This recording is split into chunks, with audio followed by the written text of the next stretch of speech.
Mission 100% physical education, ये आखिरी chapter हम लोग आ गए हैं और अंत भला तो सब भला।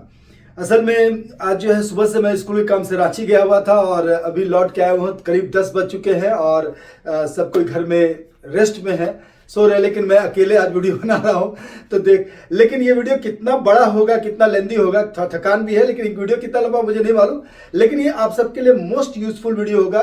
चैप्टर 10 से बहुत सारे क्वेश्चन मेरे पास आए हुए थे कि ये चीज समझ में नहीं आ रहा है, तो इसके बाद मुझे लगता है कि सब कुछ सबका क्लियर हो जाएगा, ऐसा मेरा पूरा विश्वास है। और आप कमेंट सेक्शन में लिखिएगा कि सर क्या क्लियर नहीं हुआ, अगर कुछ भी नहीं बच गया तो जरूर लिखिएगा। और शुरू करते हैं बिना टाइम वेस्ट के। ये चैप्टर शुरू होता है टैलेंट आइडेंटिफिकेशन से। तो आपके अंदर क्या टैलेंट है आइडेंटिफाई कीजिए। और यहाँ देखिए, थोड़ा सा इसका मदद ले लेंगे क्योंकि ये नोट्स जो है एनसीईआरटी से लिखा हुआ है। ऐसे इसका पीडीएफ का लिंक आपके इसमें आ जाएगा डिस्क्रिप्शन में, उससे आप डाउनलोड कर लीजिएगा। ट्रेनिंग स्पोर्ट्स 10वां chapter, talent identification and talent development in sports. Talent can be defined as adequate aptitude or ability in one direction above the normal average. Normal average से ऊपर जो आपका कोई भी एक एबिलिटी है किसी भी एक डायरेक्शन में, नॉर्मल से ज्यादा, यानी किसी भी खेल में या किसी भी चीज में नॉर्मल से ऊपर है आप तो। Talent identification can be defined as the process by which the children are encouraged to participate in the sports they are most likely to succeed based on selected parameters.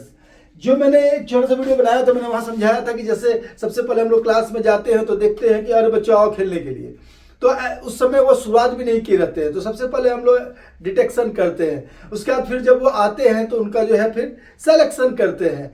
तो इस प्रोसेस में हम लोग जाते हैं और उसके बाद जो है फिर उनको लास्ट में जब है उनको ऊपर की ओर ले जाते हैं।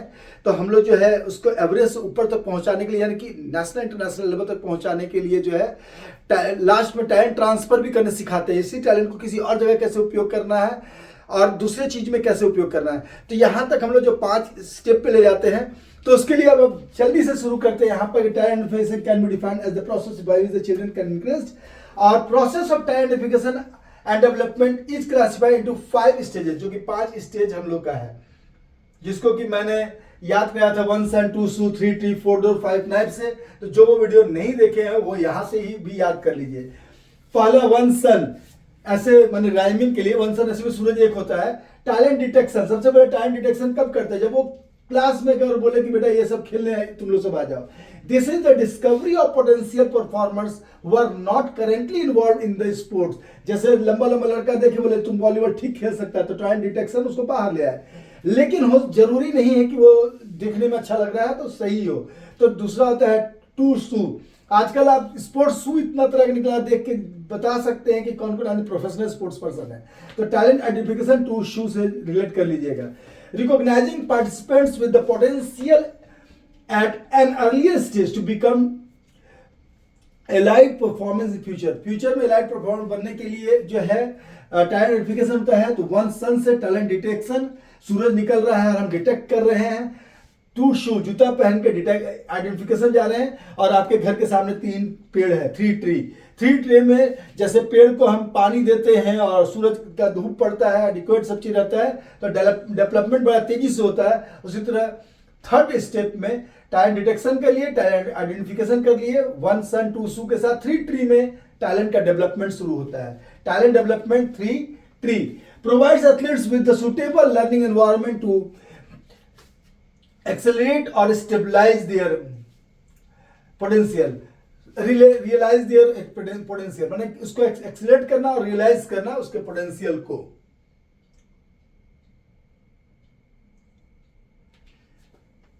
देखिए चौथा पांचवा आ गया है। अभी चौथा पांचवा आने के बाद पहला 3 क्या था, थोड़ा बता सकते हैं आप? तो सोच के देखिए, पहला था 1 सन, तो टैलेंट डिटेक्शन था, वहां हम लोग पहले छांटे क्लास में। 2 शू, जूता पहने तो उसको आइडेंटिफाई किए कि अरे जूता तो बड़ा अच्छा है स्पोर्ट्स का, टैलेंट आइडेंटिफिकेशन हुआ। 3 ट्री की तरह डेवलप किए। 4 डोर, अब डोर यानी दरवाजे से घुसे नेशनल टीम का सिलेक्शन हो रहा है, वहां पर आपका नाम पुकारा जा रहा है, तो 4 डोर के हिसाब से इसको चुनिएगा कि 4 के साथ डोर रिलेटेड है। इसको हंसी मजाक में मैंने बताया था कि एक आदमी के घर में गए, बोले हर रूम में 4 डोर क्यों है, बोला क्या करे, इतना ज्यादा हम कर्ज लिए हुए हैं कि एक घर से कोई आता है उस गेट से भाग जाता है। 4 डोर, तो टैलेंट सिलेक्शन के लिए आप कल्पना कीजिए कि जो बच्चे जो प्लेयर जो सेलेक्ट होते हैं वो एक डोर से निकलते हैं और टीम में आकर वहां पर पता चलता है कि उनको बताया जा रहा है डोर से अंदर आने के बाद कि आप सिलेक्टेड हैं, वहां ब्लेजर भी दिया जा रहा है इंडिया टीम का। Talent selection, the ongoing process of identifying individuals at various stages of development who dominates prerequisite performance level। तो ये जो है टैलेंट सिलेक्शन और last but not this talent transfer, talent का ट्रांसफर करना सिखाया जाता है। Focuses on transfer from one sport to another sport where there are more significant opportunities to success. जैसे बास्केटबॉल में अगर किसी जगह बहुत फैसिलिटी नहीं है और लंबा लड़का है तो उसको हम सिखाए और फिर लगा कि नहीं आगे आगे नहीं बढ़ पा रहा है तो वॉलीबॉल में ट्राई कर सकते हैं। उसी तरह जो है कोई अच्छा जो है लड़का है वो फुटबॉल का प्लेयर है तो उसको किसी और उससे रिलेटेड खेल में जो है कर सकते हैं। हैंडबॉल में हम लोग डाल सकते हैं क्योंकि उसमें कुछ कुछ रूल एक जैसा रहेगा। तो आप टैलेंट ट्रांसफर लास्ट में, टैलेंट ट्रांसफर जरूरी नहीं कि हर किसी का हो, लेकिन 4 स्टेप तो होता ही होता है। 5वें स्टेप आपको याद हो गया होगा। लास्ट जो है 5 को वाइफ से रिलेट किए थे कि किसी की 5 पत्नी तो उसका टैलेंट एक जगह रुकेगा, टैलेंट अपने आप ट्रांसफर हो जाएगा। तो जो है क्योंकि 5 जगह बढ़ जाएगा वो, तो टैलेंट ट्रांसफर को हंसी मजाक में 5 वाइफ से रिलेट कर दिए थे। 1 सन टैलेंट डिटेक्शन, 2 सूट जूता पहने तो टैलेंट आइडेंटिफिकेशन, 3 ट्री की तरह 3 पेड़ जो आपके घर के सामने बहुत बड़ा हुआ तो 3 ट्री से रिलेट कर दिएगा। 4 डोर सिलेक्शन के लिए गए, 5 जो है ट्रांसफर। अब आगे आ जाइए, importance of talent identification, discovery of the great talent, recognising of the hidden talent. By recognizing the talent at the early stage, the children can show their skill at the extreme. Talent identification helps in finding a significant act from the significant role for the country. ये हमको लगता है significant asset for the country। यानी कि एक संपत्ति, देखिए मैं हमेशा बोलता हूं कि या तो हम लोग एसेट्स हैं किसी भी सोसाइटी के, या तो लायबिलिटी है। अगर हम लोग अपना काम ठीक से कर रहे हैं तो हम एसेट्स हैं। आप पढ़ाई कर रहे हैं, मन से पढ़ रहे हैं, मन से सीखना चाह रहे हैं, लर्निंग एटीट्यूड है आप में, तो आप एक एसेट्स है। क्योंकि जो लर्निंग, क्योंकि ब्रेन में जो लीजिएगा वही बाहर आएगा। तो अगर आप लेने के लिए तैयार है तो कभी ना कभी बाहर भी आएगा ज्ञान। अच्छी अच्छी चीजें लीजिए, जितना भर सकते हैं नॉलेज से भरिए, स्किल से भरिए अपने आप को, तभी वो कभी ना कभी टैलेंट के रूप में बाहर आएगा। तो यहां पर है वो एसेट्स बनते हैं टैलेंट फिक्सेशन द्वारा सोसाइटी के लिए। जो कि मैंने बताया था कि जैसे मैंने संजय फोगाट जी पे पीएचडी किया तो उनके लाइफ पे जो अर्जुना अवार्डी हैं, इंटरनेशनल लेवल पे भी बेस्ट प्लेयर ले चुके हैं 2-3 बार तो वॉलीबॉल में। तो उनका जो है टैलेंट आइडेंटिफिकेशन कहाँ, बचपन से ही एक कोच थे जो देखिए हाथ तो लंबा है उसका, उसको वहां से गाइड करना शुरू किए। तो इस तरह से धीरे धीरे, अब बाकी अपना मेहनत तो हर किसी का होता ही होता है। कंपोनेंट्स ऑफ टैलेंट आइडेंटिफिकेशन क्या क्या है? फिजियोलॉजिकल एट्रीब्यूट्स, यानी जैसे एंड्योरेंस है कि क्या है, result performance matrix, physical attributes में स्पीड स्ट्रेंथ भी आता है।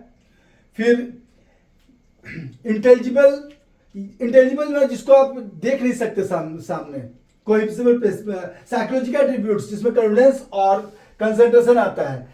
टेक्निकल और टैक्टिकल एट्रीब्यूट्स यानी स्किल या इंटेलिजेंस। अब देखिए ये जो है डायरेक्टली नहीं आता है, एनसीईआरटी में था जो मैं लिख दिया कि कहीं ऑब्जेक्टिव में टच करे कि टैलेंट आइडेंटिफिकेशन बताइए जो है परफॉर्मेंस मैट्रिक्स में क्या आएगा। तो परफॉर्मेंस मैट्रिक्स में आता है, ब्रैकेट में अगर आएगा तो रिजल्ट किस में आएगा, तो परफॉर्मेंस मैट्रिक्स में।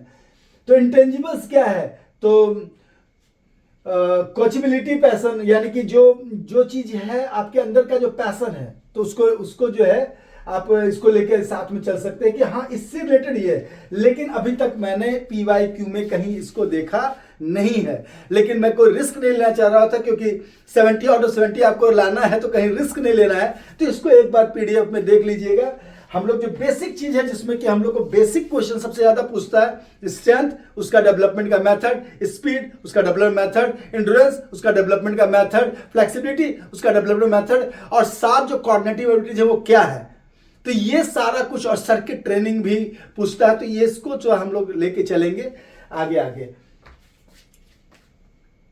अब हम लोग असली चैप्टर में प्रवेश कर रहे हैं। अब असली जो है बात यहां से शुरू होगी। टैलेंट आइडेंटिफिकेशन का सिर्फ प्रोसेस पूछता है, जो कि प्रोसेस आपको 5 याद करवा दिया।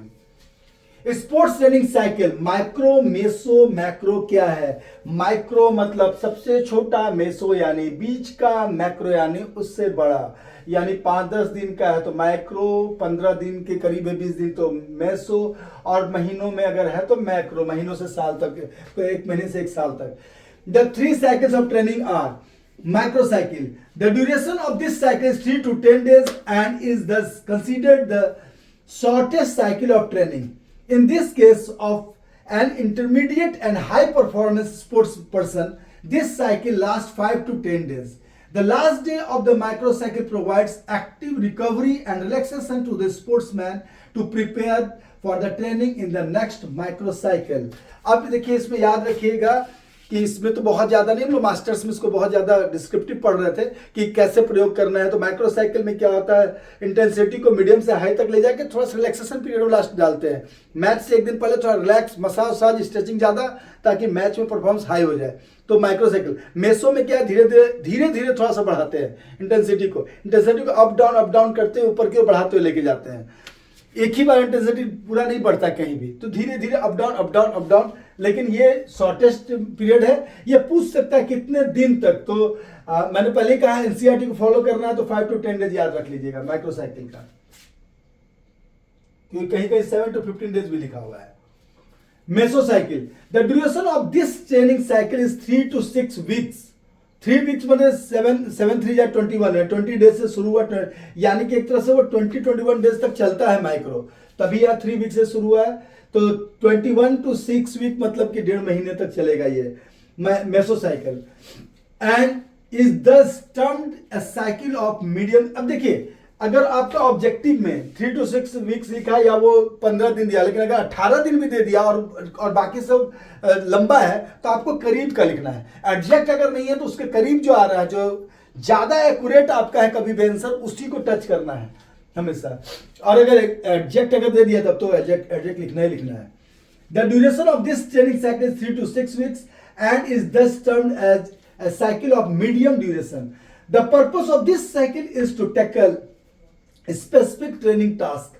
A mesocycle of 4 weeks is considered the best because this is the medium period within the significant change is affected is the physiological and psychological factors. तो physiological और psychological factors जो है उसके लिए काम आता है आपका जो है मेसोसाइकिल। इसको डेवलप करने के लिए एक बात याद रखिएगा, जैसे मैच कितने दूर है और कितने देर का ट्रेनिंग कर रहे हैं हम, कैसे परफॉर्मेंस इंक्रीज करेंगे, उसके लिए है ये बेसिकली। माइक्रोसाइकिल है कि कुछ दिन के लिए मैच के बचा है और आपको प्लेयर मिला, तो उसको माइक्रोसाइकिल के हिसाब से ट्रेन करना है। मेसोसाइकिल मतलब 3 to 6 वीक के बीच में आपको कोई प्लेयर मिला, उसको ट्रेनिंग कराना है, तो मेसोसाइकिल के अनुसार कराना है।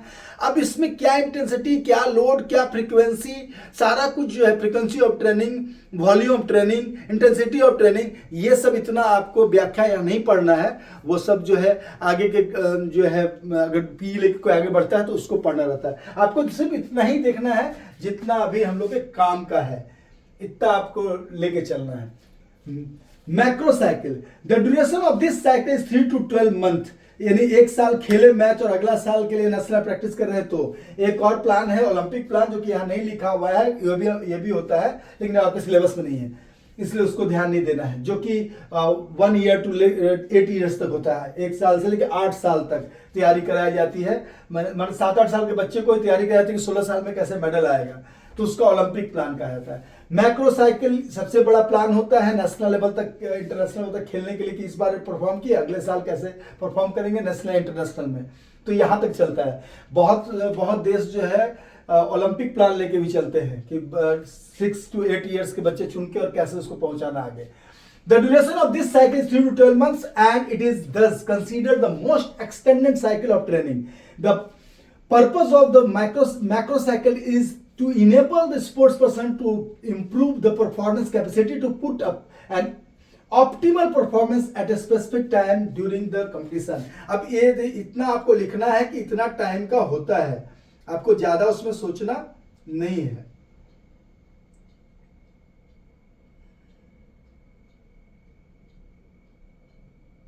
हाँ, strength is the ability of a muscle or a group of muscle to exert force, या strength is the ability to act against resistance, ये दोनों में से जो अच्छा लगे वो लिख दीजिएगा। Strength is the ability to act against resistance, ये भी लिख सकते हैं। Strength is the ability of a muscle और a group of muscle to exert force. तो ये दोनों में से जो पसंद आए आप लिख दीजिएगा, कोई दिक्कत नहीं है, दोनों सही है।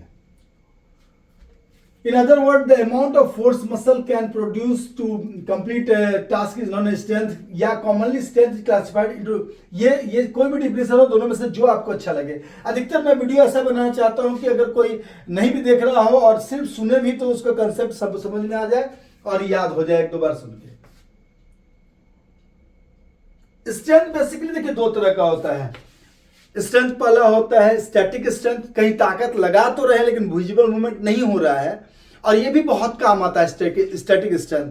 जैसे हम प्लैंक में हैं तो प्लैंक में तो पूरे बॉडी में जो है एक पोजीशन पर है, ताकत तो लग रहा है, पुशिंग दीवार धक्का दे रहे हैं, या keeping heavy weight on shoulder without moving, तो भार तो पड़ रहा है।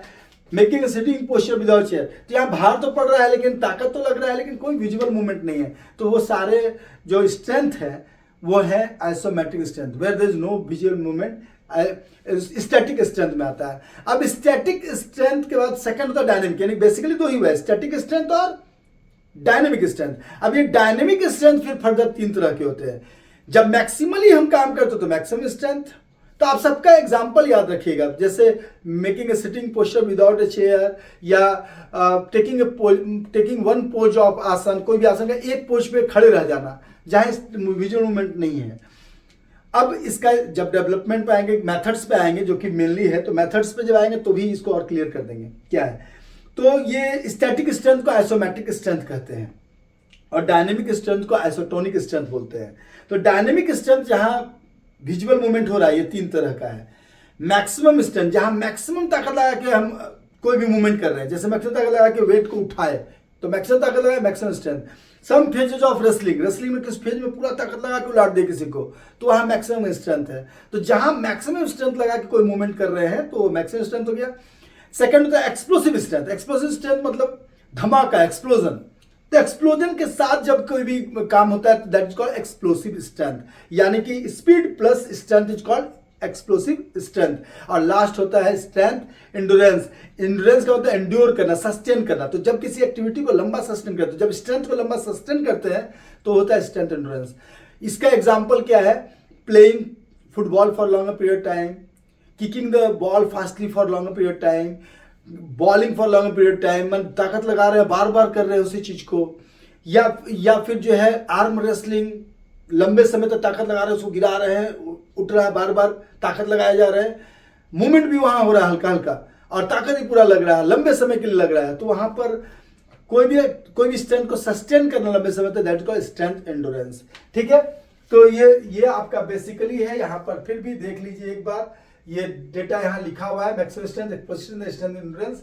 स्टैटिक स्ट्रेंथ क्या है? Static strength also called isometric strength. Static strength can be measured with the dynamometer. ये वाला कभी कभी पूछ लेता है ऑब्जेक्टिव में, तो डायनेमोमीटर याद रखिएगा। और स्टैटिक स्ट्रेंथ को आइसोमेट्रिक स्ट्रेंथ कहते हैं, ये भी पूछ लेता है, ये भी याद रखिएगा। This type of strength is not seen directly. Example plank और योग आसन, कोई भी कर लिखिए ऐसा।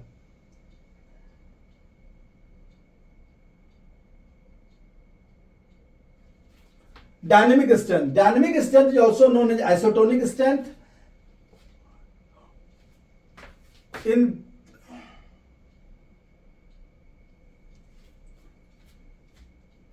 movements of muscle are clearly visible when person uses dynamic strength. Example push up, pull ups, और जितने भी और बाकी एक्सरसाइज लिख दे, push up, pull up, dumbbells, जो भी कुछ कर रहे हैं तो सब डायनेमिक एक्सरसाइज में आ जाएगा।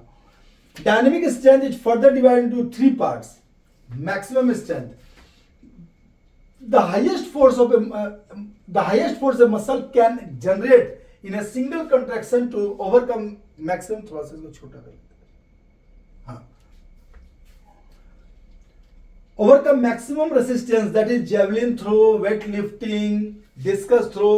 ये जो थ्रोइंग का, लेकिन थ्रोइंग का लास्ट फेज जब होता है उसमें एक्सप्लोसिव स्ट्रेंथ हो जाता है, क्योंकि एक्सप्लोजन के साथ वहां फेंकना पड़ता है, उसको उठा के आगे तक ले जाए, दौड़ने के लिए मैक्सिमम स्ट्रेंथ चाहिए, लेकिन लास्ट में एक्सप्लोजन भी हो जाता है वहां।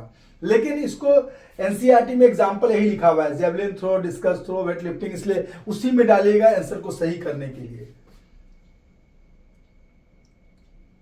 क्योंकि ज्यादा हम लोग को दिमाग नहीं लगाना है। जो एनसीईआरटी और जो सीबीएसई प्रेस्क्राइब कर रहा है जिस चीज को, जिस नॉलेज को, वहां पर वही डालना है, ताकि हमारा एक भी नंबर कटने का चांस ना रहे। Strength endurance, the ability of muscle to perform repeated explosive. It is a combination of strength and speed, जो कि मैंने पहले कहा, एक्सप्लोजन, धमाका होगा। धमाका कभी क्या तेजी से होगा, तो स्ट्रेंथ जब तेजी से हुआ तो explosive strength. The capacity to overcome resistance with high speed is known as explosive strength. That is, jumps in basketball or volleyball, rapid acceleration in sprinting. और यहाँ पर और भी लिखा हुआ था एक्सेट्रा के पहले, स्मैशिंग इन वॉलीबॉल और बैडमिंटन। ये सब जब होता है जब स्ट्रेंथ के साथ एक्सप्लोजन आ जाता है। Strength endurance, the ability of muscles to overcome repeated contraction against resistance over an extended period without fatigue is known as strength endurance। जैसे साइकिलिंग, स्विमिंग, जिसमें लंबे समय तक हमको ताकत लगाया रखना है। साइकिलिंग, स्विमिंग, इसमें क्या था, ताकत भी लग रहा है, लंबे समय तक लग रहा है। तो बोलेगा जॉगिंग के लिए, तो जॉगिंग जो है एंड्योरेंस में आ जाता है, क्योंकि उसमें ताकत ना ज्यादा लगातार नहीं लग रहा है जितना कि स्विमिंग में लगता है। स्विमिंग में ताकत भी लग रहा है और लंबे समय तक कर रहे हैं, तो उस चीज में स्ट्रेंथ भी, एंड्योरेंस भी लग रहा है। तो दोनों का मिक्सचर, जहां पर स्ट्रेंथ और एंड्योरेंस का मिक्सचर है, उसको स्ट्रेंथ एंड्योरेंस में डालना है आपको। मेथड्स टू डेवलप स्ट्रेंथ, ये तीन मेथड है, आइसोमेट्रिक, आइसोटोनिक, आइसोकाइनेटिक। या आइसो मींस कांस्टेंट, अगर मान लीजिए लिखने के लिए कुछ वर्ड आपको कम पड़ रहा है, क्योंकि सीबीएसई जो अपने क्वेश्चन लिखे रहती है कि 3 मार्क्स का है इतना वर्ड में, 5 का तो इतना वर्ड में, तो अगर उसके लिए कम पड़ रहा है तो आप इसको स्टार्ट ऐसे कर सकते हैं, मेथड्स ऑफ डेवलप स्ट्रेंथ को। Here ISO means constant, metric means distance. जहां डिस्टेंस कांस्टेंट है तो वहां पर डिस्टेंस का मतलब कि एक ही बराबर रह गया। तो there are exercises where muscle movement are not visible, क्योंकि वहां वहीं का वहीं लगा, मसल विजिबल ही नहीं है। In isometric exercises muscles work against distance without changing length, क्योंकि यहां मैट्रिक एंड दूरी, कोई लेंथ जो है, मैट्रिक मींस लेंथ जो है चेंज ही नहीं हो रहा है। और causing visible movement, for example pushing against a wall, यहां पर और कॉजिंग नॉन विजिबल मूवमेंट होगा। Pushing against a wall, holding a plank position, hanging on a pole. अब लटके हुए लेकिन हिल डुल कुछ नहीं कर रहे, लेकिन ताकत तो लग रहा है, क्योंकि एंटी ग्रेविटेशनल काम तो हो रहा है वहां। तो ऐसा कोई भी काम, जैसे पहले मैंने बता दिया जो कि आइसोमेट्रिक स्ट्रेंथ मैंने बताया था, अब जो काम कर रहे हैं ताकत तो लगा रहे हैं लेकिन विजिबल मूवमेंट नहीं है, लेकिन ये भी काम आता है। बहुत सारे जो है मसल को पावर देने के लिए प्लैंक जो है बहुत अच्छा काम करता है। और होल्डिंग ए सिटिंग पोजीशन विदाउट चेयर, ये थाई का पावर बढ़ाने के लिए बहुत अच्छा काम करता है। हम लोग जो है कैंप्स में करते थे, नेशनल कैंप में ये इसको, तो ये काम आ जाता है आगे। Isotonic exercises, there are exercises in which muscle movement can be seen directly, जो कि सारा कुछ जो दिख रहा है सामने सारा वही है, यानी आइसोमेट्रिक जो नहीं है, बाकी डंबल वंबल जो कर रहे हैं आप, बेंच प्रेस कर रहे हैं, हाफ स्क्वाट मार रहे हैं, जो भी जिम में जितना भी एक्सरसाइज कर रहे हैं जिसमें भी मूवमेंट हो रहा है, सब आइसोटोनिक है। बाहर भी जो एक्सरसाइज कर रहे हैं, पुशअप, पुलअप, ये सब isotonic exercise result in toned muscle. Tone means होता है किसी भी चीज को लय में लाना, टोन का मतलब होता है टोन अप करना, यानी कि मजबूत करना। तो आइसोटोनिक, जिससे कि कांस्टेंट लेवल पर टोन हो रहा है कोई भी चीज।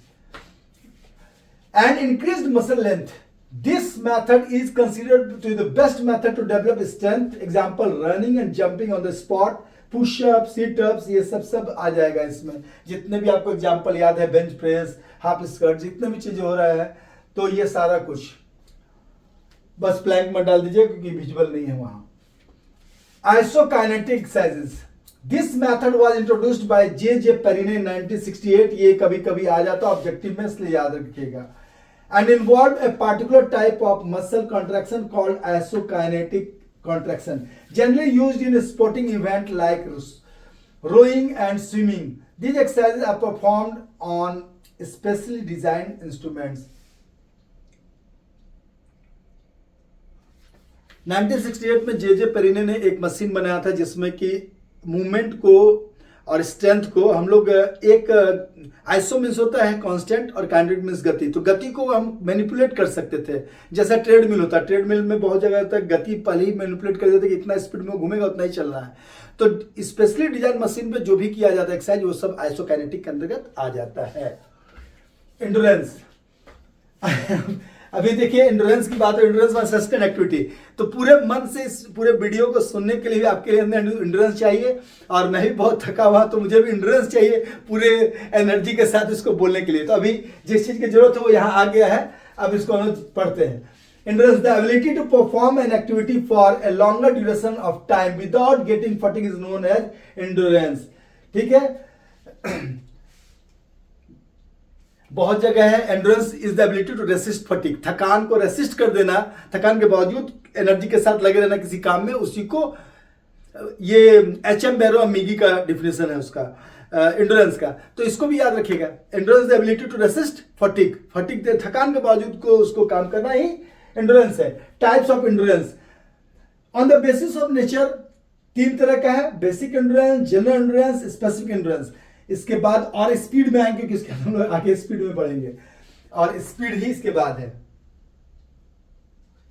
Basic endurance, this is the ability of a person to resist fatigue in which the load is a medium is of medium intensity and involves aerobic muscular metabolism, that is jogging, cycling and swimming for more than 30 minutes. Basic endurance forms the base for the other types of endurance. अब देखिए बहुत सारा technical term जो है बहुत बच्चों को समझने में दिक्कत होती है, तो मैं बताता हूँ देखिए इसमें है क्या। कभी भी हम लोग ट्रेनिंग करते हैं तो उसमें इंटेंसिटी मतलब कि कितना ज्यादा आप लोड दिए, जैसे इंटेंसिटी मतलब 30 सेकंड में इतना पुशअप कर लो तो यानी इंटेंसिटी उसकी बढ़ गई, यानी फ्रीक्वेंसी जो है ज्यादा तेज कर दिए या फिर लोड को बढ़ा दिए। अब 40 केजी का वेट लेकर हम पुश ये बेंच प्रेस कर रहे हैं 40 केजी का, तो यानी इंटेंसिटी हमारी ज्यादा होगी कि फ्रीक्वेंसी को कम कर दिए। और अगर मान लीजिए 20 केजी का है लेकिन हम बोल दिए कि नहीं 10 सेकंड 20 कर देना है फास्ट, तो भी आपका इंटेंसिटी बढ़ गया, जिसको कि लोड भी कहता है। तो लोड बढ़ने का मतलब क्या होता है, फ्रीक्वेंसी बढ़ा दिए या फिर उसके ट्रेनिंग का इंटेंसिटी को बढ़ाने के लिए हम लोड बढ़ा दिए, तो वो दोनों चीज का मिक्सचर है। और वॉल्यूम होता है कितना देर करने, तो वॉल्यूम जैसे ही हम कम करके और फ्रीक्वेंसी और लोड को बढ़ाते हैं तो उसका इंटेंसिटी बढ़ जाता है। तो मीडियम इंटेंसिटी का मतलब वही होता है कि मीडियम लेवल का काम कर रहे हैं, बहुत ज्यादा नहीं। तो मीडियम लेवल जब काम पे cross country running, circuit running ये सब कर रहे हैं हम लोग, तो ये हो गया जनरल एंडोरेंस। स्पेसिफिक एंडोरेंस क्या है, this is the ability to perform movements of a particular sport to resist fatigue.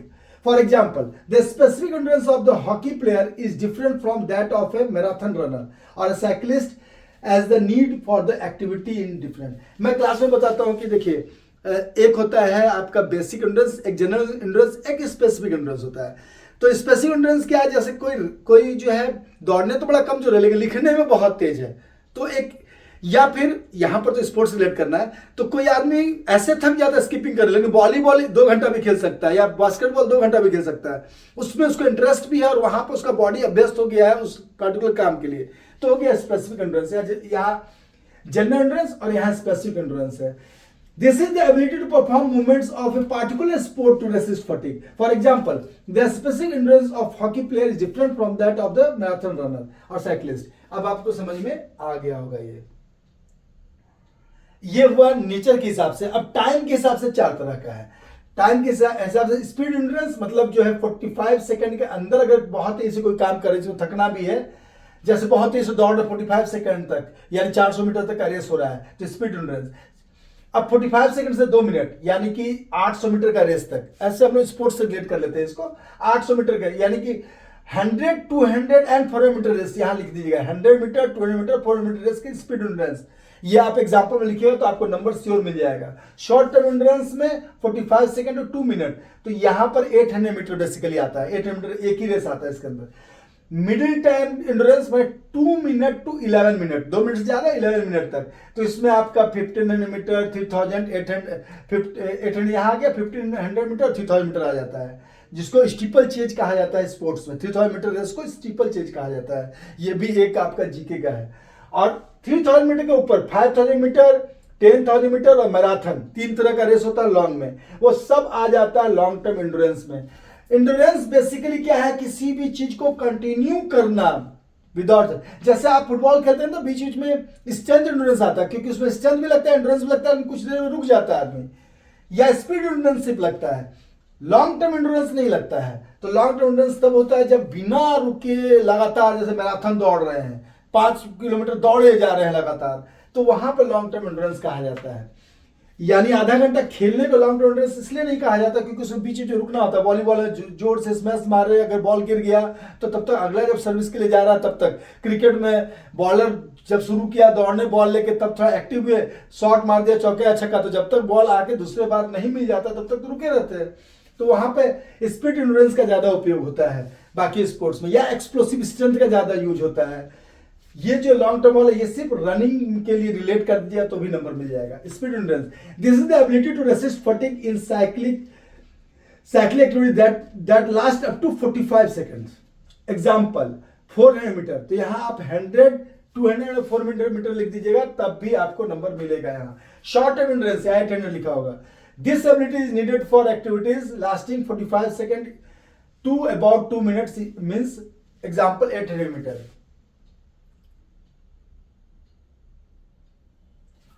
Medium time endurance. Medium time endurance is needed for resist fatigue in activities lasting for 2 minutes to about 11 minutes. तो यहाँ 11 minutes को याद रखें क्योंकि बहुत जगह 15 minute भी दिया हुआ है कुछ कुछ बुक में, लेकिन हम लोग एनसीईआरटी लेके चल रहे हैं। 2 minute to about 11 minutes. The most common example of this type 1500 meter and 3000 meter run, जो कि पहले ही बता दिए हैं, एंड 100 मीटर रोइंग एक इवेंट होता है उसके लिए। Long term endurance, this type of endurance is needed for activities that last for more than 11 minutes. This type of endurance is required in events like marathon, cross country running, etc.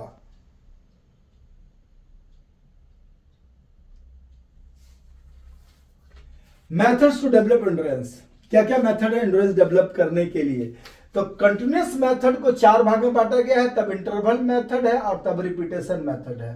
ठीक है, अब देखिए इसको थोड़ा यहीं पर समझाते हैं, फिर जब पढ़ेंगे तो आपका रिवीजन हो जाएगा जब नीचे पढ़ेंगे तो। अब कंटिन्यूअस मेथड मतलब कि 30 मिनट्स मिनिमम कोई भी चीज को कंटिन्यू कर रहे हैं। कंटिन्यू कर रहे हैं मतलब रनिंग कर रहे हैं तो कंटिन्यू कर रहे हैं, पुशअप मारे कंटिन्यू, तो पुशअप तो कंटिन्यू मुश्किल है, लेकिन जंपिंग और रनिंग ये कंटिन्यूअस हो जाता है लंबे समय तक। जैसे मैं अपना बता रहा हूं, मैं आधा घंटे से ऊपर तक लगातार जंप बहुत बार कर चुका हूं, स्किपिंग और जंपिंग, लेकिन बेसिकली ये रनिंग के लिए होता है बेसिकली, क्योंकि इंड्योरेंस डेवलपमेंट रनिंग से संबंधित है, याद रखिएगा। तो कंटिन्यूअस मेथड में क्या होता है? Slow continuous method, fast continuous method, fartlek method और वेरिएबल पेस मेथड। अब इस स्लो कंटिन्यूअस मेथड में क्या होता है? इंटेंसिटी को लो रखा जाता है, यानी कि बहुत तेज नहीं भागा जाता है, जितना में हार्ट बीट आपका रेंज 120 140 जाए उतना ही जाते हैं। फास्ट कंटिन्यूअस मेथड में थोड़ा सा उसको बढ़ाते हैं, 140 to 160 के अराउंड रखते हैं। फार्टलेग ट्रेनिंग मेथड को स्पीड प्ले भी कहा जाता है, ये एक स्वीडिश टर्म है। इसमें क्या होता है कि आप अपने अनुसार कभी भी स्पीड को वेरी कर सकते हैं, तो ये वेरिएबल पेस मेथड से ही मेल खाता है। वेरिएबल पेस मेथड जो है उसी से मेल खाता है, लेकिन इसमें वेरिएबल पेस मेथड में क्या होता है, हम लोग प्री डिसाइडेड कर लेते हैं कि 100 मीटर तक तेज जाएंगे, फिर 50 मीटर स्लो जाएंगे, पहले प्री डिसाइड करते हैं। लेकिन फार्टलेग ट्रेनिंग मेथड में जो है, अब बोलिएगा variable pace method interval method में क्या अंतर है, तो वो भी मैं बता देता हूं। वेरिएबल पेस मेथड में हम क्या करते हैं कि पूरा का पूरा दौड़ के जाते हैं और पूरा का पूरा रिलैक्स होने के बाद दूसरा टर्न लेते हैं, लेकिन इंटरवल ट्रेनिंग मेथड में एफर्ट के बाद रिकवरी फुल नहीं होता है, 160 to 180 जाता है एफर्ट में, और 120 के राउंड, जबकि आना चाहिए 100 से नीचे, लेकिन 120 के राउंड में ही हम लोग मान लेते हैं कि वो रिकवर काम लायक कर चुका है, फिर एफर्ट दे देते हैं। तो कार्डियोवास्कुलर एंड्योरेंस सबसे ज्यादा इंटरवल ट्रेनिंग से पूरी दुनिया में बढ़ता है। फार्टलेग मेथड जो है ये एक स्वीडिश टर्म है, ये पूछता है कि इसका मतलब, इसका सिनोनिम्स क्या है, तो वहां पर स्वीडन में इसको स्पीड प्ले कहा जाता है, तो ये ऑब्जेक्टिव में आ जाता है फार्टलेग ट्रेनिंग मेथड।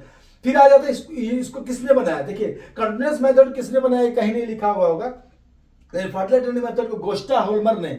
इसको याद रखने का टेक्निक क्या है, तो घोस्ट मतलब होता है भूत, तो गोस्टा होल्मर को एल हटा दी तो होम, भूतों का घर कहाँ होता है, तो एकांत में होता है। और फार्टलेग ट्रेनिंग मेथड कहाँ किया जाता है, तो हिली एरियाज में, सैंड्स में और फॉरेस्ट में, कहीं ना कहीं एकांत में, ट्रैक से, जनरल ट्रैक से बाहर किया जाता है। तो उसको गोस्टा होल्मर याद रखने के लिए आपके लिए अच्छा है। गोस्टा होल्मर इनको बनाए थे, तो वो नाम गोस्टा होल्मर याद रहेगा आपको। वेरिएबल पेस मेथड, जिसमें कि बता ही दिए कि पहले से फिक्स रहता है कि कब हमको कितना दूर फास्ट जाना है, फिर स्लो आके कैसे कंटिन्यू करना है। अब इंटरवल मेथड में, interval method is based on the principle of effort, recovery and effort again. ये जरूर आता है कि किस प्रिंसिपल बेस्ड है, या फिर अगर आपको लिखना है तो वो पहला लिखिएगा, interval training method is based on effort, recovery and effort again principle. और यहाँ पर रिपीटेशन मेथड, रिपीटेशन मेथड जो है इसमें सेम वही चीज है। रिपीटेशन मेथड में ये HIIT जैसा, HIIT में मतलब हाई इंटेंसिटी इंटरवल ट्रेनिंग, इसमें मतलब पूरा हाई ले जाते हैं फिर पूरा लो कर देते हैं, पूरा हाई ले जाते हैं फिर पूरा लो कर देते हैं। वेरिएबल पेस मेथड जैसे ही थोड़ा सा है, लेकिन ये अलग तरह का एक मेथड NCERT में डाल दिया है, तो उसको आपको देख लेना है। ये बहुत कम पूछा है, लेकिन इंटरवल ट्रेनिंग मेथड सबसे ज्यादा पूछा है। फिर भी हम लोग को हर चीज को लेकर चलना है, नो रिस्क। बाकी लाइफ में रिस्क लेना, पढ़ाई में हम लोग को रिस्क नहीं लेना है। कंटिन्यूअस मेथड, बाकी जीवन में रिस्क नहीं लीजिए तो आगे नहीं बढ़ पाइएगा। पढ़ाई में भी रिस्क लीजिए, लेकिन पॉजिटिव रिस्क लीजिए कि चलो ये भी देख लेंगे, वो भी देख लेंगे, हर कुछ देख के जाते हैं, सब हथियार लेके मैदान में उतरना है। कंटिन्यूअस मेथड क्या है? As the name suggests, this method is about continuity. In this method, an exercise is done for the longer time without rest. Because the duration of the activity is long and continuous, the training intensity is low. जब continue करेंगे तो intensity बढ़ाएंगे तो कर ही नहीं पाते हैं, कर ही नहीं पाएंगे कोई भी। जब जो भी तेज दौड़ेगा वो ज्यादा दूर नहीं दौड़ सकता है, जो ज्यादा दूर दौड़ेगा वो जो है वो उसको गति धीमी करनी ही पड़ेगी।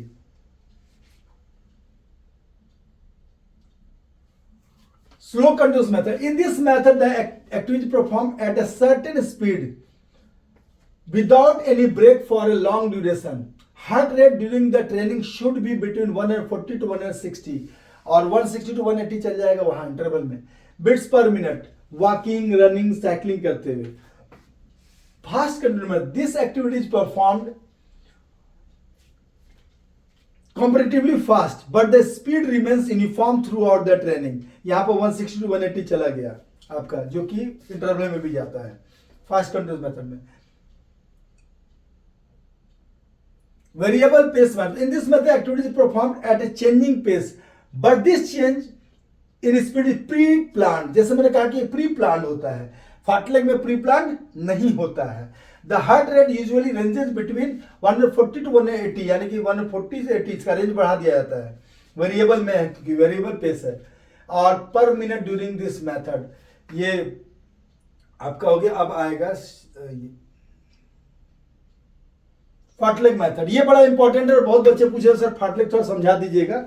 This method was developed in 1937 by Gosta Holmer. 30s लिखा हुआ बहुत जगह, 30 से 40 के बीच कभी भी, लेकिन यहाँ NCERT क्लियर कर दिया 37 बाय गोस्टा होल्मर को घोस्ट का घर से रिलेट रखिएगा। Fartlek is a Swedish word that means speed play. It is another version of variable pace method. Variable pace method का ही प्रकार है, लेकिन यहाँ पर क्या है, पेस प्री प्लान नहीं है। यहाँ पर सिर्फ डिस्टेंस प्री प्लान है कि हमको यहां से वहां 10 किलोमीटर जाना है ऊंचा नीचा में, तो आपको ऊंचा पे कितना स्लो होता है, नीचा में कितना फास्ट होता है, वो आप पे छोड़ दिया गया। बस 30 मिनट आप पहुंच जाइए। है स्पीड, लेकिन स्पीड वेरिड होते रहता है। The difference between two in the fartlek training is a pace variation is not plan. जैसे वो वहां पर लिखिएगा सी में, रिपीटेशन मेथड जो आपका सी जो है variable pace method. Variable pace method में आपका क्या है कि प्री प्लान हमको पेस वेरिड करना है। यहां पर प्री प्लान नहीं है, पेस आपको अपने अनुसार जब जैसा चाहे, हर ट्रेनर अपने अनुसार, जो हर एथलीट अपने अनुसार जो चेंज कर सकता है। The difference between two is the fartlek training method, the speed variation is not plan. अब देखिए आपको 2-4 चीज लिखने के लिए मिल गया कि फाटलेग मेथड जो है ये स्वीडिश टर्म है, ये स्वीडन में डेवलप हुआ था, इसका नाम स्पीड प्ले है। ये डेवलप किया गया था गोस्टा होल्मर द्वारा 1937 में। और ये ब्लू से लिख के पेंसिल से अंडरलाइन कर दिए सब चीज, तो आपके पास बहुत कुछ हो गया जो कि आपको नंबर दिला देगा इसमें। The athlete changes the speed of his own accord during the activity due to changes in terrain, माने ऊंचाई नीचा में होता है, सराउंडिंग्स एंड फीलिंग्स, फीलिंग भी तो चेंज होते रहता है, कभी लगता है कि अरे ढलान है बड़ा मजा आ रहा है, फिर लगता है ऊंचा है, फिर लगता है जंगल से गुजर रहे हैं, तो फीलिंग भी चेंज होता है, उसके अनुसार आदमी चेंज कर देता है। The heart beat during this method ranges between 140 to 180 beats per minute just like varied paces, लेकिन यहाँ पर अपने अनुसार चेंज कर सकते हैं। अब आगे हम लोग इंटरवल ट्रेनिंग मेथड, जिससे कि पूरी दुनिया के एथलीट सबसे ज्यादा फायदा लेते हैं। It is the most versatile method used for improving endurance. In this method, the activity is practiced at a comparatively high intensity with interval or breaks of incomplete recovery. देखिए यहाँ complete recovery नहीं है और वहां था complete recovery, यही दोनों में अंतर है जो अभी नीचे आएगा repetition method में। It is based on the principle that work should be done with sufficient speed and duration so that the heart rate goes up to 180 beats per minute. After this, there should be a short interval, and when the heart rate drops down to 120 यहाँ पे लिखा 120 to 180 लिखा हुआ क्या?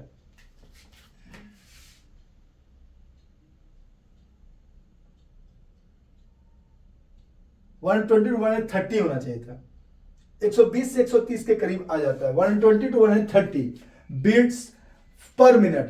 The work should start again. 120 से 130 के around नीचे तक आ जाएगा, लेकिन ये पूरा नीचे नहीं है, 100 तक नीचे होता है। कारण क्या कि हम लोग का हार्ट का रेंज क्या है, 72 है, लेकिन WHO ने कह दिया है कि 60 to 100 को हम नॉर्मल मानेंगे, 100 के बाद ही ऊपर मानेंगे। तो जब भी आप ब्रिस्क वॉकिंग करना शुरू करते हैं कोई एक्सरसाइज, तो 100 जब पार होता है तभी उसको एक्सरसाइज में गिनता है WHO या एक्सरसाइज के जो भी फिजियोलॉजिस्ट है वो लोग। आपको फैट भी गलाना है तो लंबे समय तक 100 से ऊपर रखना है करीब। Repetition method, the repetition method is characterized by high intensity ranges from 90 to 100% of work.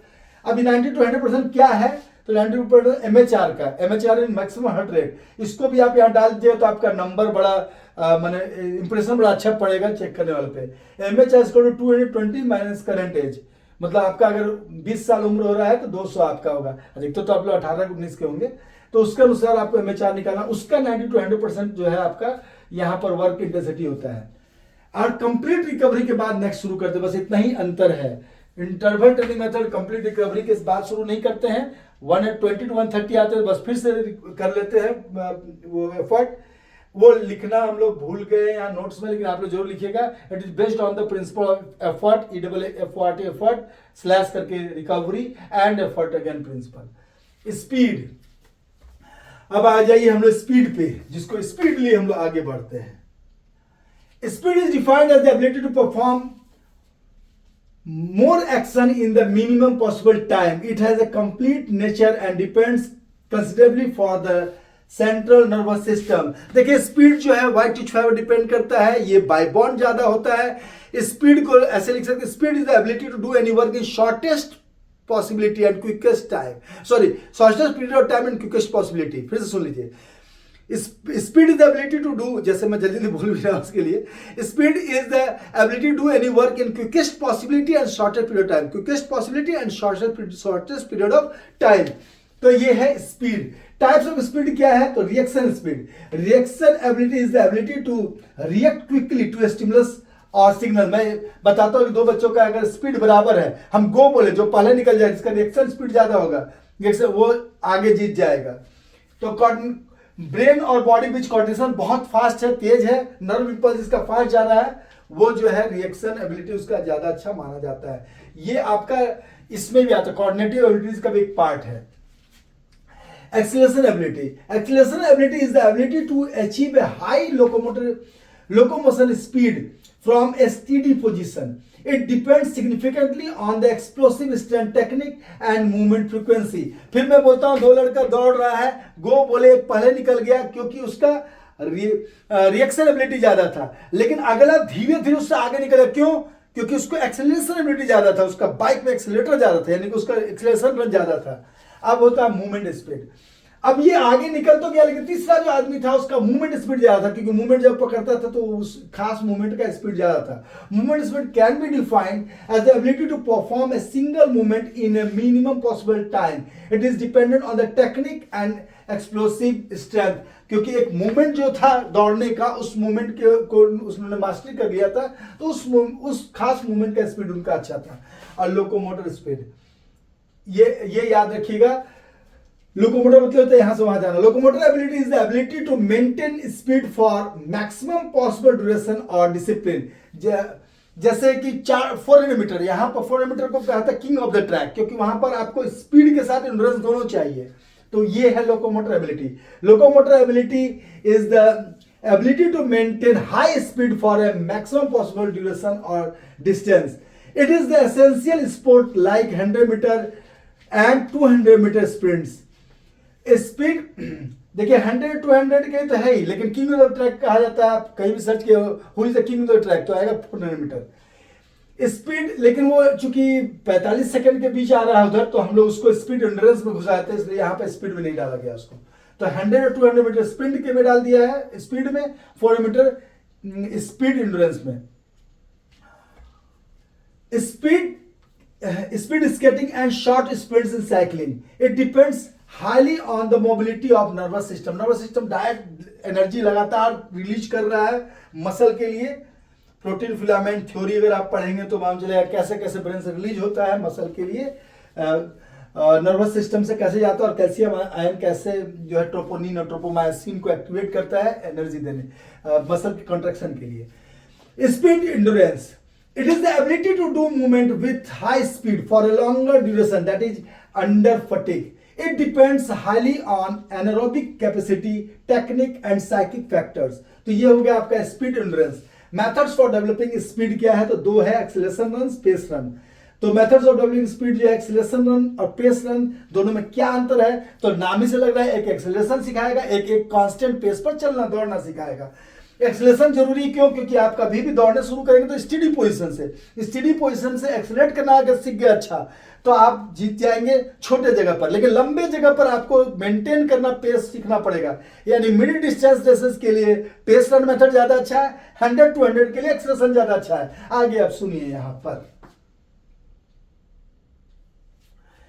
acceleration runs are generally used to develop speed while attaining maximum speed from a static position. ये सीखना जरूरी है कि कैसे static position से accelerate करके maximum speed पे जाएं। In an acceleration run, a sportsman must run a specific distance. The number of acceleration runs can be set according to the athlete's age, capacity and fitness level. ये 6 to 12 अधिकतर रहता है। ऐसे circuit training में 6 to 12 stations होता है, इसको relate कर लीजिएगा तो दोनों याद रहेगा। It may very from 6 to 12 repetition with intervals for complete recovery. अब इसमें थोड़ा सा और एक्सप्लेन कर देते हैं। ये इसका 6 to 12 तो हो ही गया। आप बोलेगा कि as a person takes 3 to 4 seconds to reach its maximum speed from a steady position, after training of acceleration runs, how to come to the maximum speed in minimum time, it may be less than 2 to 3 seconds. 2 to 3 second में जब maximum speed पहुंच जाएंगे तो जीतने के chances हमारे छोटे race में बढ़ जाएगा। लेकिन जहां बड़ा रेस है वहां पर एक कांस्टेंट स्पीड को मेंटेन करना सीखना पड़ता है। Unlike acceleration runs, pace runs incorporate the method of running the set distance at a uniform speed. It usually includes races of 800 meter race and above. Repetition for pace run training can be fixed as per the athlete's fitness level with complete recovery in between repetitions. अब जैसे 800 metre race में होता है क्या अधिकतर, जब आप speed very करते हैं तो आपको ज्यादा एनर्जी लगाना पड़ता है। अगर एक कांस्टेंट स्पीड हम समझ जाएंगे किस कांस्टेंट स्पीड में हम इस पूरे डिस्टेंस को पूरा कर लेंगे, तो हम लोग क्या करते हैं, पहले थोड़ा सा धीरे, थोड़ा उससे तेज, थोड़ा उससे तेज, कितना तेज में हम जो है लास्ट तक एनर्जी बचाए रह सकते हैं और एनर्जी पूरा एग्जॉस्ट भी हो जाए। तो उसके लिए जो मिडिल डिस्टेंस रेस है उससे ऊपर का रेस है उसमें के लिए एक स्टेडी पेस चुना जाता है और उसके लिए है पेस रन मेथड। यानी स्पीड बढ़ाने का दो मेथड हो गया, एक्सेलरेशन रन मेथड और पेस रन मेथड। मुझे लगता है जो जो बच्चे क्वेश्चन पूछ रहे थे कि सर स्पीड वाला मेथड बताइए, उनको कंप्लीट समझ में आ गया होगा। फ्लेक्सिबिलिटी, फ्लेक्सिबिलिटी, अब देखिए लाइफ में फ्लेक्सिबल होना बहुत जरूरी है। अगर एकदम रिजिड हो जाएगा तो नहीं चलेगा। फ्लेक्सिबल रखिए, टाइम को थोड़ा फ्लेक्सिबल कीजिए, हर चीज को पढ़ते रहिए, लेकिन उस फ्लेक्सिबिलिटी में किसी चीज को छोड़िए मत। और पीई में भी अच्छा करने के लिए एकदम अपने अंदर जोश बनाए रखिए। Flexibility is defined as the wide range of movement of joints. It is the ability to joints to do larger range of movement. जैसे यहां से यहां तक आ रहा, हम और नीचे कर सकते हैं, यहां से यहां तक आ रहा और इधर कर सकते हैं। फ्लेक्सिबिलिटी दो तरह का होता है, एक्टिव और पैसिव। एक्टिव यानी मैं अपने से इसको झुका रहा, यहां तक आ रहा है, दिखाई दे रहा है, यहां तक आ रहा है। अब पैसिव मतलब किसी के सपोर्ट से, तो थोड़ा ज्यादा चल गया, तो पैसिव का रेंज ज्यादा होता है। कभी पूछ देता है, लगता है सॉरी एक्टिव जो है फ्लेक्सिबिलिटी का रेंज ज्यादा होना चाहिए क्योंकि एक्टिव है। एक्टिव लोग तो ज्यादा होते हैं, ज्यादा माने कि एनर्जी के साथ काम करेंगे, नहीं, यहां पर क्या पैसिव किसी के हेल्प से होता है, इसलिए इसका रेंज ज्यादा होता है। इंपॉर्टेंस ऑफ फ्लेक्सिबिलिटी क्या है? तो फ्लेक्सिबिलिटी का इंपॉर्टेंस आप जान रहे हैं कि फ्लेक्सिबल आदमी रहेगा तो वो चोट कम लगेगा, फ्लेक्सिबल आदमी रहेगा तो उसका स्पीड भी बढ़ेगा। ग्रेटर रेंज ऑफ मूवमेंट पहले ही हो गया। इट रिड्यूसेस स्टिफनेस जॉइंट को कम करता है। It reduces the risk of injuries of as muscles are more flexible. It helps in maintaining appropriate posture with performance. It facilitates a higher movement economy. जैसे आपकी flexibility ज्यादा है तो आपकी economy अच्छी होगी कोई भी काम करने की। अब types of flexibility, passive flexibility and active flexibility. Passive flexibility जब आप किसी की मदद कर रहे हैं। एक्टिव फ्लेक्सिबिलिटी में स्टैटिक और डायनेमिक। स्टैटिक मतलब यहां कितना खींच के रख सकते हैं, डायनेमिक मतलब इसको यहां से लाएंगे तो कितना कर सकते हैं। तो static flexibility, dynamic flexibility. Passive flexibility क्या है? The ability to do movements with greater amplitude and with external help, यहां बाहर से हेल्प ले लिए, is known as passive flexibility. Example stretching with the help of a partner. Passive flexibility always more than active flexibility. ये बहुत बार board exam में पूछा और बच्चे गलती कर देते हैं जो नहीं जानते हैं। उनको लगता है अरे यार एक्टिव का ज्यादा होना चाहिए, तो किस फ्लेक्सिबिलिटी का ज्यादा रेंज है, तो लोग लगते हैं एक्टिव, और यही गलत हो जाते हैं। तो याद रखिएगा पैसिव का ज्यादा होता है। Active flexibility, active the ability to do movements with greater amplitude without external help is called active flexibility. Example है performing a stretching exercise with your own, अपने से जब कर रहे हैं तब।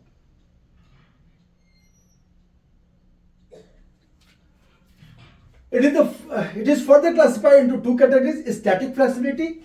कभी भी पूछ देता है कि जो एक्टिव फ्लेक्सिबिलिटी फर्दर दो भाग में क्या क्या है। तो static flexibility, the ability to hold a stretch in a stationary और fix position, holding your yoga pose, जैसे नीचे झुक के रुके हुए हैं, पीछे झुक के रुके हुए हैं, अर्ध चक्रासन में से झुक के रुके हुए हैं, तो ये हो गया आपका स्टैटिक।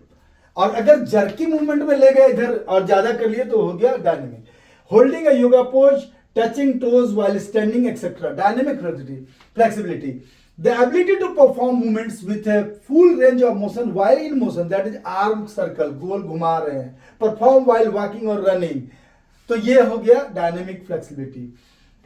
अब जो मेन चीज है कि methods to improve flexibility, slow stretching method, slow stretch and hold method, ballistic method, और सबसे ज्यादा यूज होता है पूरी दुनिया में पीएनएफ मेथड। पीएनएफ मेथड का बहुत बार फुल फॉर्म दिया जाता है। पीएनएफ मेथड का फुल फॉर्म क्या है? तो प्रोप्रियोसेप्टिव न्यूरोमस्कुलर फैसिलिटेशन मेथड, ये इसका फुल फॉर्म है, तो इसको याद रखिएगा। इसको पीएनएफ मेथड यहां पर लिखा हुआ है, ऐसे चिंता मत कीजिए, एक बार में याद नहीं होगा,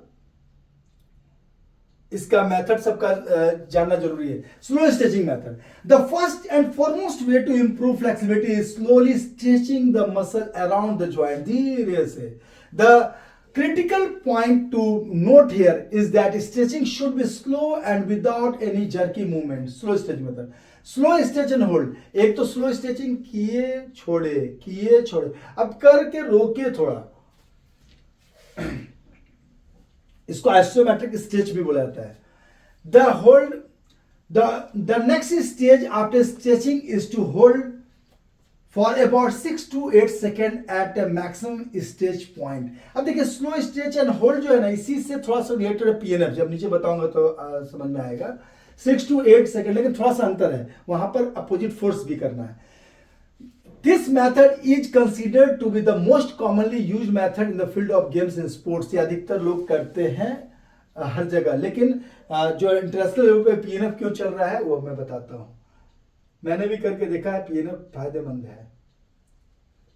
Stretching can be done with statically or dynamically. Static stretching involves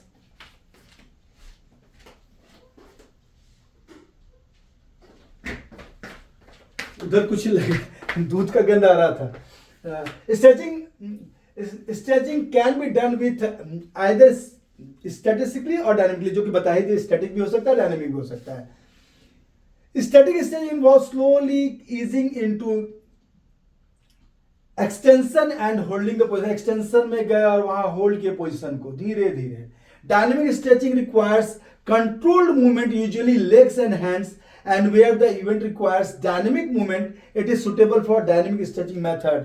volleyball के लिए ये पीछे ले गए, ये बार बार पीछे ले गए, तो ये जर्क की मूवमेंट ले गए, तो यह इसको बैलिस्टिक मेथड बोलते हैं, जहां पर जर्क होता है लास्ट में, ballistic method. In this method movements are performed with a swing and rhythm, जहां स्विंग और रिदम के साथ किए, जो कि अभी हम कर रहे थे, swing and rhythm, swing and rhythm, ये या इधर स्विंग एंड रिदम, तो ये हुआ। In this method movements are perform with swing and rhythm. जैसे आपको इसको रिलेट कर लीजिए कि बॉल जैसे खेलते रहते हैं तो रिदम के साथ खेलते हैं, तो that is ballistic method. As the stretching is done rhythmically, it is called ballistic method. The form of stretching uses the body's momentum to extend the range of motion. Many experts believe that ballistic stretching can lead to injury. बहुत बार warm up ठीक से नहीं है तो injury को lead करता है। Hence this method should only be used after a thorough warm up. Warm up के बाद ही इसको करना चाहिए। Proprioceptive neuromuscular facilitation यानी PNF technique. It is also known as the post-isometric stretch. It is considered as one of the most effective method for enhancing both active and passive range of motion. In this method, the muscle is first contracted for 5 to 7 seconds. अब इसको याद रखिएगा, क्योंकि ये किसी किसी किताब में अलग अलग दिया हुआ है। एनसीईआरटी को देख लीजिए, 5 to 7 सेकंड याद रखिएगा। Contract for 5 to 7 seconds and then gradually stretched at the utmost limit and hold for 8 to 10 seconds. The process is repeated for 4 to 8 times for each muscle group. यहाँ थोड़ा सा जो है अदिति जी लिख रही थी, थोड़ा सा यहाँ पर गड़बड़ ये है कि there should be opposite force when it is holding by someone. There should be opposite force. अगर यहाँ पर हम यही अंतर है, आगे जो स्टैटिक स्ट्रेचिंग मेथड था, slow static stretching method and hold, stretch and hold method से यहाँ अलग क्या है, यहाँ स्ट्रेच एंड होल्ड जब करेंगे 5 to 7 तो there should be opposite force of the muscle. जैसे इसको रोक रहे तो अपोजिट फोर्स, जैसे ही फोर्स को ढीला करेंगे अपोजिट, तब फिर धीरे फर्दर बढ़ाएंगे, ये है यहाँ। It is also both the active and passive range of motion. Active or passive range of motion. In this method, the muscle is first contracted for 5 to 7 seconds and then resisted to the utmost limit. यहाँ पर थोड़ा सा जोड़ दीजिएगा, for 5 to 7 seconds and the antagonist, the muscle should oppose the holding power. जो holding का power है उसको जो है oppose करना है वहाँ पर, for and then it is hold to 8 to 10 seconds and this process is repeated for 4 to 8 times for each muscle group. और इसको जो है पीएनएफ मेथड, मुझे लगता है अगर नहीं समझ में आया होगा ठीक से, तो इसका एक और मैं वीडियो तुरंत बना दूँ सिर्फ पीएनएफ समझाने के लिए, ताकि उसको जो ठीक से समझा पाऊँ, नहीं तो यहाँ पर और लेंदी हो जाएगा, उसको थोड़ा सा और बेटर वे में जो है समझा दूंगा। Coordinative abilities. The coordinative abilities are those abilities of an individual that enable the individual to do various actually इसको मैं पढ़ लेता हूं और लास्ट में जो है ना आपको याद करा के तब मैं वीडियो बंद करूंगा, इसको याद करा दूंगा तुरंत, ठीक है। तो इसको कैसे याद कराऊंगा, तो 7 मैं बता दूंगा कैसे याद करना है इसको। Cognitive abilities primarily depend on the central nervous system, motor central. ये बेसिकली क्या है, कोऑर्डिनेटिव, ब्रेन और बॉडी का कितना अच्छा कोऑर्डिनेशन हो रहा है। ब्रेन कह रहा है कि ऐसे ऐसे ऐसे ऐसे मूव करो, तो कर रहा है कि नहीं। ब्रेन कह रहा है कि ये वाला मूवमेंट भी कर सकते हो, ये पांचों उंगली के साथ कर सकते हो, ये पांचों के साथ कर सकते हो। अगर ब्रेन कह रहा है और आप ठीक ठाक पकड़ ले रहे हैं उसको, जैसे ये चीज को बहुत लोग नहीं पकड़ पाते जल्दी। ब्रेन कह रहा है कि एक हाथ आगे पीछे करो, आप सीख जाते हैं, यानी कोऑर्डिनेशन सही है। और इसमें बहुत तरह का चीज है, क्या क्या है देख लीजिए। Types of coordinative ability, orientation ability, पहले तो सबको समझ लीजिए फिर हम इसको रिलेट करके बता देंगे। ओरिएंटेशन एबिलिटी क्या है? The ability to determine and change the position of body in a time and space. Change the position in time and space. एक टाइम स्पेस में हम कहाँ हैं और कैसे चेंज करा position.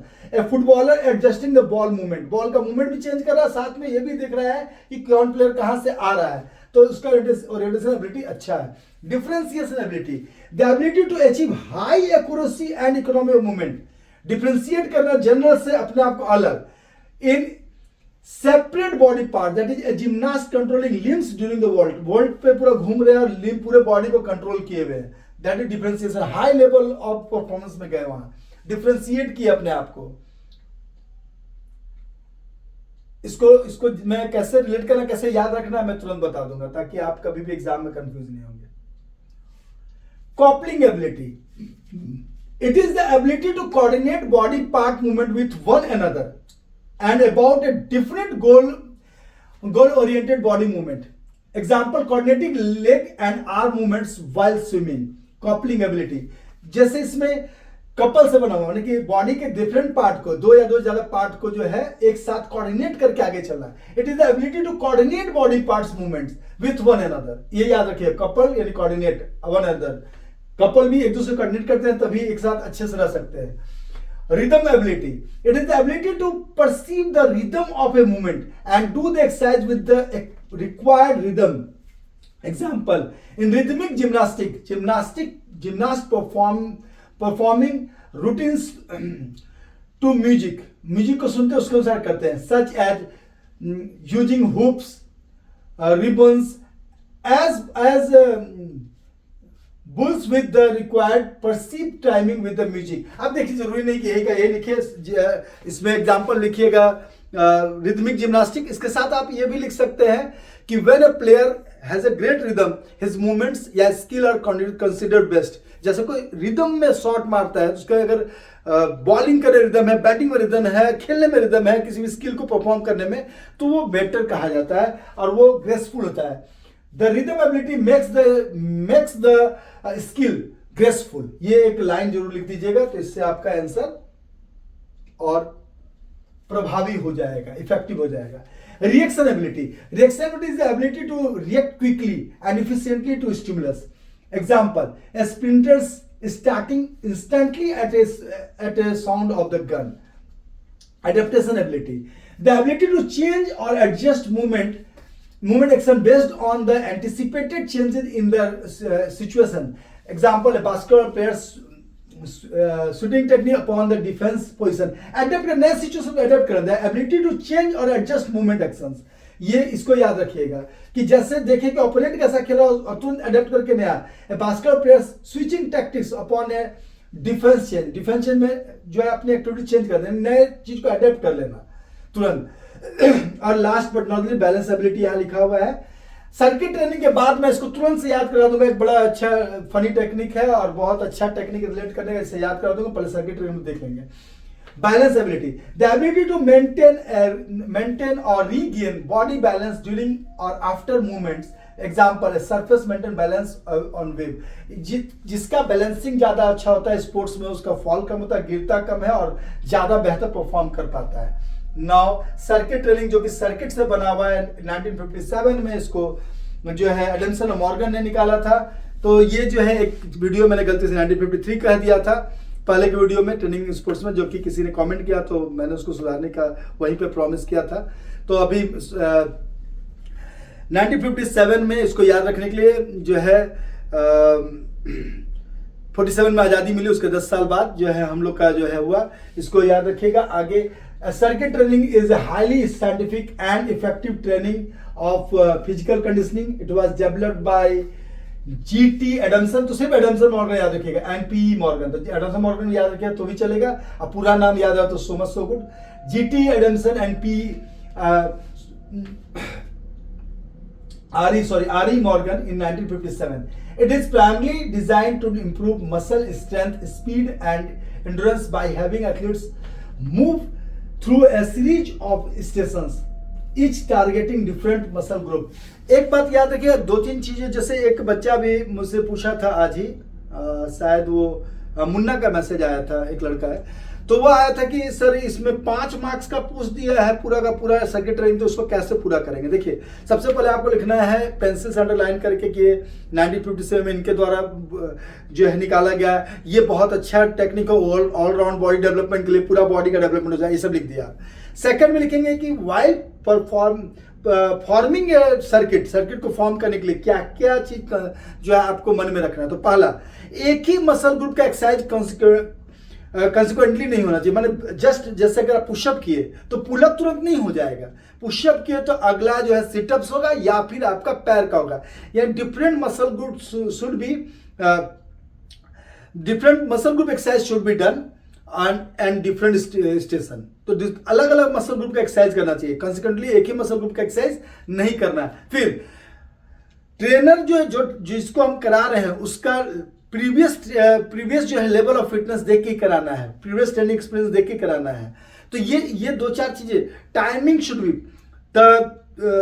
There should be a limited gap between two stations, कितना gap रखना है, 15 सेकंड टू 30 सेकंड गैप रखना। तो ये सब चीजों को आपको लिख लेंगे तो एक बढ़ गया, और नीचे में फिर सर्किट बना देंगे, सर्किट बनाएंगे तो उससे आपका नंबर पूरा का पूरा बढ़ गया। क्या क्या चीजें जो है इसके ड्रॉबैक है, क्या क्या फायदे हैं, ये दोनों लिख दीजिएगा तो 5 का 5 मार्क्स तुरंत मिल जाएगा। यहां आ जाइए फिर तुरंत।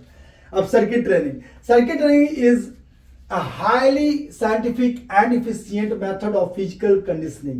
ये हम लोग पढ़ लिए, यहां से देखिए the circuit of the circuit training consists of 6 to 12 station, 6 to 12 एक जगह। और आप कहां पढ़े थे याद कीजिएगा कि पहले भी एक बार एक जगह बोले कि 6 to 12 सर्किट ट्रेनिंग में भी आएगा। तो कहां पे, तो जहां इंटरवल ट्रेनिंग मेथड शुरू में पढ़े थे कि कितना उसका रिपीटेशन मारना, तो 6 to 12 स्टेशन है। एक्सेलरेशन मेथड में 6 to 12 जो है रिपीटेशन होना चाहिए। यहाँ स्टेशन में 6 to 12 station arrange in this sequence. Process of circuit training क्या क्या है देख लीजिए।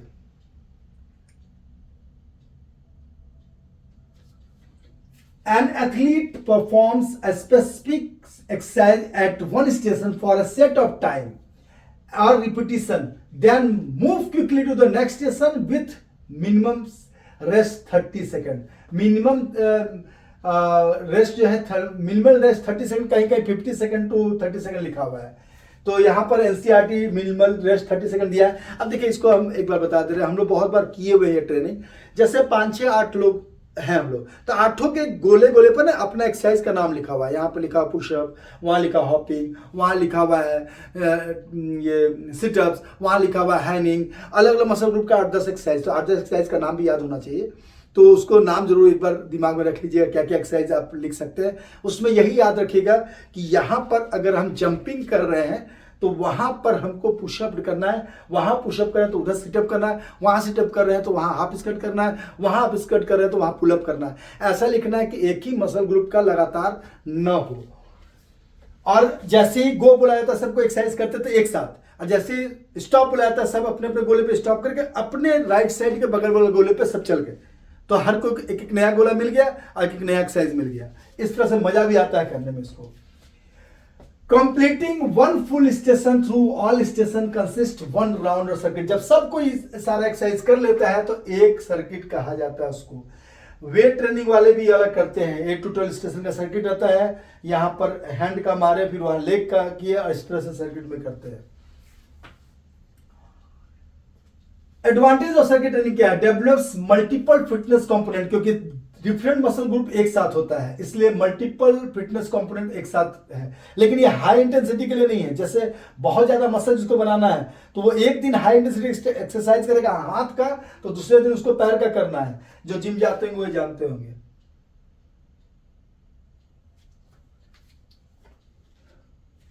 Time efficiency provides a comprehensive workout in A short duration, क्योंकि एक साथ 8 आदमी 8 तरह एक्सरसाइज कर रहा है, तो और 8 चेंज करके फिर 8 तरह कर रहा है, तो इस तरह कम टाइम की इफिशियंसी, टाइम कम लगता है। Versatility can be performed anywhere, कहीं भी इंडोर या आउटडोर कहीं भी आराम से हो जाता है। प्रिवेंट बोर्डम, इसमें जैसे मैंने कहा बड़ा मजा आता है, तो बोर्डम इसमें नहीं लगता है। इजी सुपरविजन, जो देख रहा है वो भी आराम से देख रहा है कि सब ठीक से कर रहा है कि नहीं कर रहा है। सिंगल कोच और teacher can easily manage 20 to 30 athletes at a time. अब बोले सर 20 to 30 तरह एक्सरसाइज होगा क्या? नहीं, जैसे हम तीन तीन सबके स्टेशन पे रख दिए, 3 लोग एक साथ पुशअप कर रहा था, 3 लोग एक साथ जो है बगल में हाफ स्क्वाट कर रहा था, 3 लोग बगल में जो है पुलअप कर रहा था, 3 लोग बगल में कुछ और कर रहा था। ऐसे 3-3 लोग भी तो बांट सकते हैं एक स्टेशन पे, और तीनों एक साथ चेंज कर रहा है तो 30 लोग भी कर लेंगे आराम से।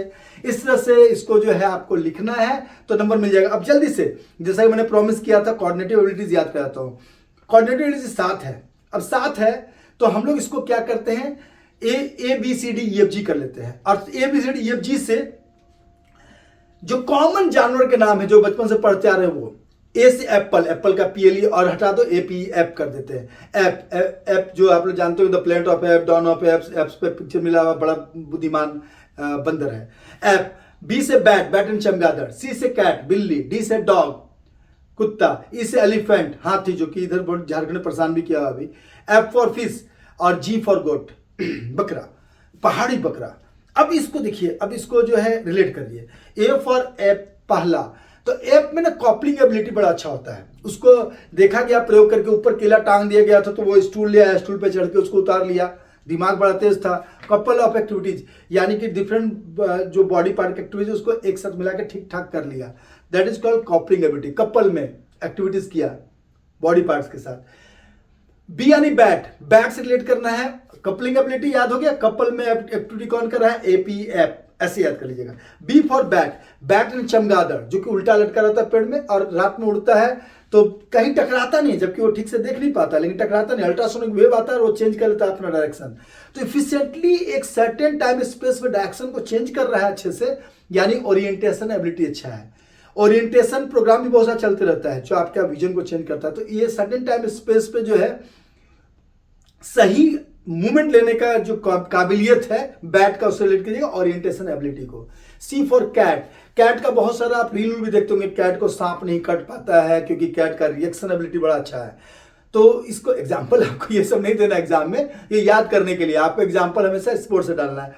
कैट यानी बिल्ली, बिल्ली से रिएक्शन एबिलिटी। डी से डॉग, डॉग यानी कुत्ता। और डॉग का बैलेंसिंग एबिलिटी बड़ा अच्छा होता है क्योंकि वो आदमी के साथ बहुत ज्यादा रहता है, इसलिए जैसे ही रोटी ऊपर दिखाई, अधिकतर जो पालतू डॉग होते हैं 2 पैर पे खड़े हो जाते हैं। बहुत बार पहले तो सर्कस अब कम होता है, हमने उसमें सर्कस में जरूर एक शो रहता था जिसमें कुत्ता पूरा साइकिल चला रहा है या पूरा जो एक रस्सी पे चल रहा है या फिर 2 पैर पे पूरा घूम के गया गोल। तो इस तरह का जो होता है डॉग में बैलेंसिंग एबिलिटी अच्छा है, इसको इससे याद रखिएगा। ई फॉर एलिफेंट, एलिफेंट में एडेप्टेशन एबिलिटी अच्छा है। पूछिए कैसे, तो पृथ्वी पे रहने वाले सबसे बड़े बड़े जो जानवर थे उनसे भारी भारी वो थे मैमथ, वो थे डायनासोर, वो सब खत्म हो गए क्योंकि अडेप्ट नहीं कर पाए। एलिफेंट अडेप्ट कर गया, इसलिए एडेप्टेशन एबिलिटी। फिश एक्वेरियम में क्यों रखते हैं, क्योंकि उसके तैरने में एक रिदम होता है, उसके किसी भी तैरने उड़ने में, पानी में घूमने में रिदम होता है, इसलिए रिदमिक एबिलिटी। और 7वां जी फॉर गॉड, पहाड़ी जो बकरा होता है वो हाई स्किल्ड होता है, एकदम पतले पतले जगह पे भी चल लेता है। डिस्कवरी में देखते होंगे आप कि वहां पर चीता भी पहुंचने डर रहा है कि वहां जाएंगे तो गिर जाएंगे नीचे, और वहां भी पैर का बैलेंस करके वहां का घास खा ले रहा है और वहां पर भी चल जा रहा है। तो डिफरेंशिएशन एबिलिटी यानी कि लोगों से डिफरेंट एबिलिटी करने की क्षमता, यानी कि हाई स्किल लेवल पर काम करने की क्षमता, दैट्स कॉल्ड डिफरेंशिएशन एबिलिटी। तो इस तरह से आपको ये भी याद हो गया होगा। ये पूरा चैप्टर में इतना देखने के बाद भी अगर कोई भी दिक्कत लगे तो आप जरूर पूछिए। All the best for your exams.